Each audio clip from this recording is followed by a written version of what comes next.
What's good, man? You know, this is Daryl, aka the UrbanJali Jalia.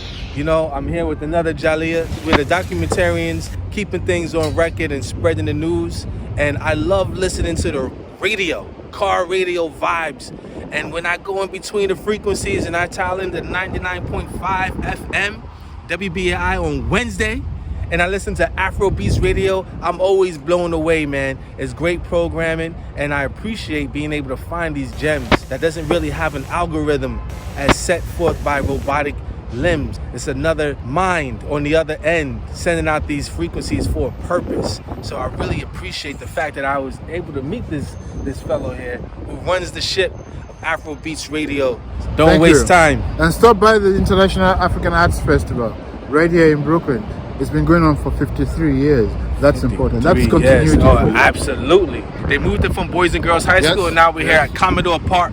And this is a historic one because this is the final festival at this location. So be here. Be part of that story. All right, brother. Peace. Tell me more about Afro Radio. Why are you setting it up?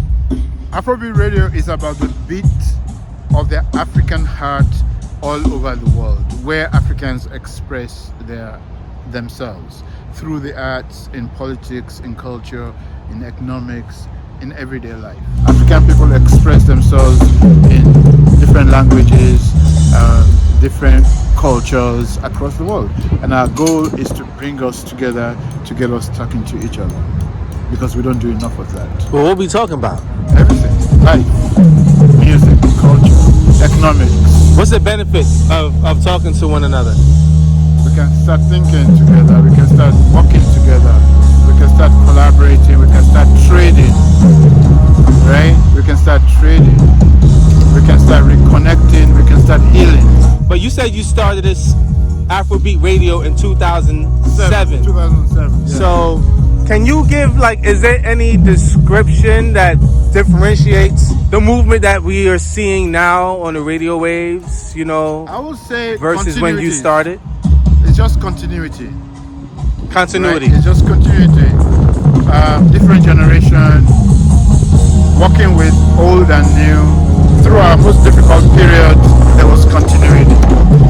Right? Throughout slavery, Africans maintained their Africanness and they handed it over, right, to the next generation. Throughout our difficult periods, continuity is a key aspect of African reality, African culture globally. That's why you see Africans behaving like Africans when you go to Brazil.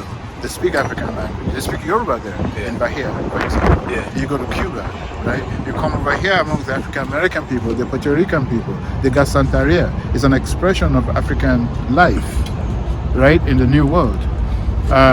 And amongst the African Americans, you go to amongst the Gishi people, amongst even the African Americans in the South, or right here in Northeast, there's that strong continuity in African culture. It expresses itself in different ways, right? But it's still the same thing.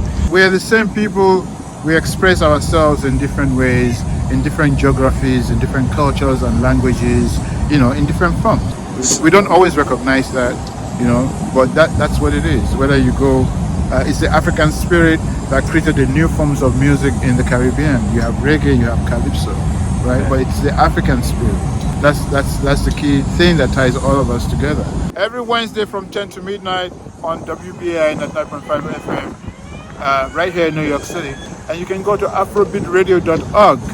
You can listen to radio station online, and you can participate in the journal at afrobeatjournal.org. Now, when you say participate in a journal, what do you mean? You can be a creator. You can be a content creator. You can, if you write articles, you create video or reels. You make, you make audio stuff. You can publish your stuff. What makes your Afrobeats programming different from the other stations that play Afrobeats? So we go to Facebook, we go to Instagram, we go to X, we go everywhere, right? But none of these platforms are owned by us, right?